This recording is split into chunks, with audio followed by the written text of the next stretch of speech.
Hello everyone, welcome to yet another video on how to calculate grade, WP, GP and Remark using Microsoft Excel formula. Before we start, let's review how the grading system works. When we look at this diagram, it's showing us that the credit unit of the course we're going to use is 2 credit unit. Let's assume the credit unit of the course is 2 unit. So when we look at the left hand side of the diagram, we have total indicate the total a student have when his CA continuous assessment is added to his examination, followed by grade. Grade is determining what a grade the student has when he has over 70. That's when he scores 70 and above. That means he said he has a grade A, which means we have WP, that's the weight point of that grade.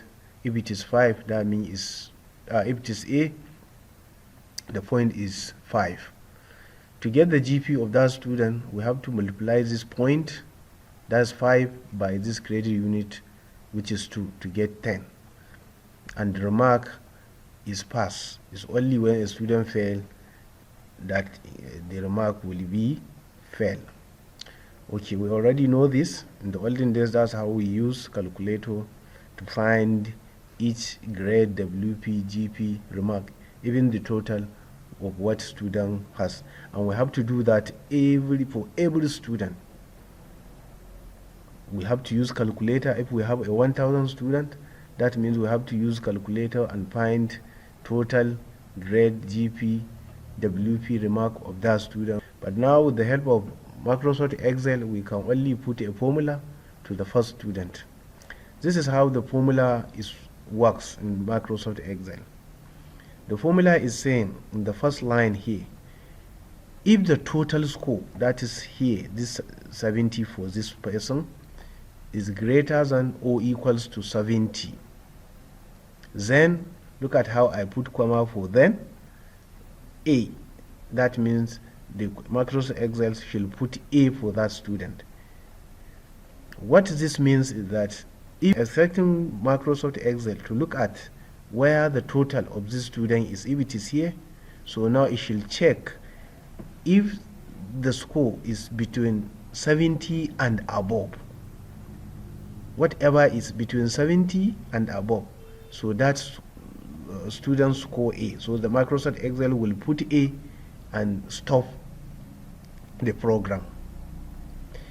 If the score is not greater than or equal to 70, definitely is below 70. So that is what makes Microsoft Excel from here. We ask Microsoft Excel to check, okay, it's not greater than or equal to 70, then definitely it must be less than 70. Okay, from this line, we are asking Microsoft Excel to check again between 60. That means between 60 to 69, because already 70 is taken care of here. So now, since here we ask Microsoft Excel to look at the grade, we say greater than or equal to 70. That means from 60, 61 up to 69, because 70 is already taken care of. Excel will not look at the second option unless the first option is not satisfied. So if the grade is greater than or equal to 70, that's 71, 72, 73, up to 79. If the score is within that, so definitely Microsoft Excel will put B. I'm using comma here, that's why I make it red. I say if total is greater than or equal to 60, then B. Okay, if it is not, else, another comma, else, then it will check for if is between 50, 51 up to 59, then Microsoft Excel should put C. Else, another comma, if total is greater than or equal to 45, that's 45 to 49, then Excel should put B. Else, it will now check again. If total is greater than or equal to 40, that's between 40 and 44, then Microsoft Excel should put E. Else what? If all this is not satisfied, 70 and above, 60 to 69, 50 to 59, 45 to 44, 40 to 44, sorry, here 45 to 49, here is 40 to 44.